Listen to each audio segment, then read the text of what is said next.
Welcome to a new series. I am gonna start on YouTube. Don't know how often I'm gonna record this series, but that's okay. If you're here from TikTok, hello. I also do YouTube videos. This is more longer content, so if you want to see more longer content, put a subscribe to wherever it is. Don't know.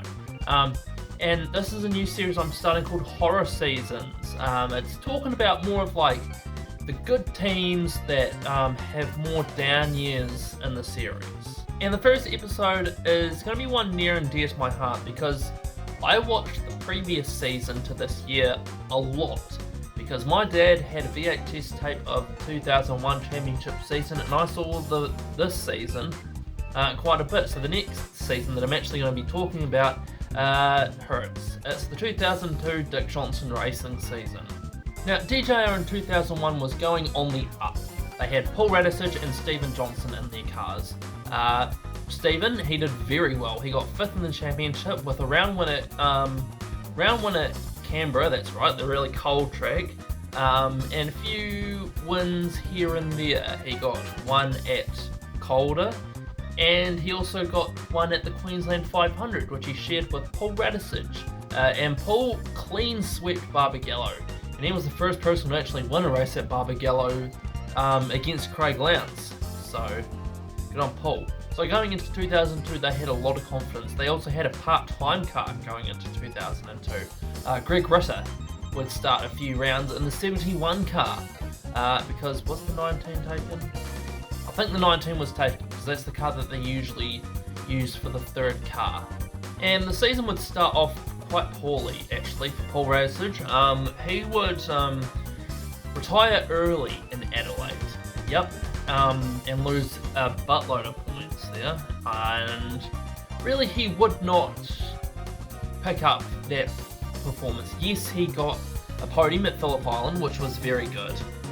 So people thought DJR still has that pace because Ford did not have a good start to 2002 because Mark Scaife, he clean swept the first two races.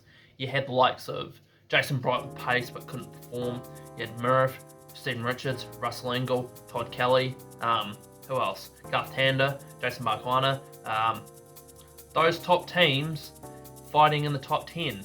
And Ford had, who did they have? They had Marcus Ambrose, they had Craig Lowndes, David Bernard, and looking like the DJR boys. But as it turns out, that podium at Phillip Island was more of a false omen because that would be the only podium they would get throughout the whole season. And in fact, they struggled to even get 100 points in a round in most cases. And what would this be down to? Well, firstly, they changed the tyre for 2002. Dunlop was the new tyre brand, so they were used to the Bridgestone control tyre for 3 years, and then they moved to the Dunlop. And some teams got it quickly, and other teams didn't. DJR was one of those teams that didn't. For whatever reason, the car wouldn't click with those Dunlop tyres. Secondly, this was when DJR was running a bit low on the old funds. This is why West Point came on in 2005 and said, look at us, we can give you $10 million for this deal. Because this is when the funding started to go down, unfortunately. So yes, they may all look good and they've got all the stickers and stuff like that on the car, but they were having a few money problems. And also, there were a lot more competitive cars on the grid. You had another Perkins car. you had the Briggs Motorsport. They had come into the series with the Caterpillar 600 team, buying that out. And then they put 2 more cars on the field. And BJR also got 1 extra car on the field. That car was for John Bell. And also the Holden Young Lions, HRT basically became a 3-car team because the Holden Young Lions got moved from Romano Racing, which didn't do well in 01, to Clayton in 02, and Rick Kelly ran in that car. So there were a lot more competitive cars on the grid for 2002, and that really showed in the points because while everybody else was either flatlining or going up, DJR was going down.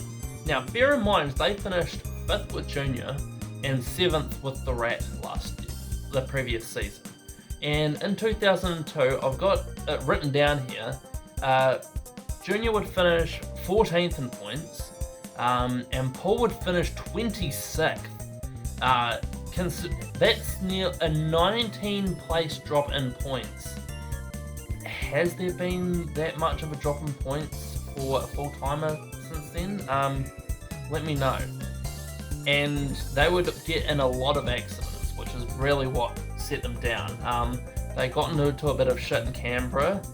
They ran into each other at Pukekohe, which put Paul out for the weekend. And also in Bathurst, they couldn't even last 30 laps before the brakes let go on them down at Skyline, and they went straight into the tyre wall. And Paul would leave DJR for Briggs Motorsport in 2003. Now, if you want to get a better representation of how badly Paul Radisich did that year, bear in mind, I'm a very big Paul Radisich fan. I love his style of driving. Bring that 90s aggression from the British Touring Car Championship to the V8 Supercars. That was great to watch, and it was so entertaining.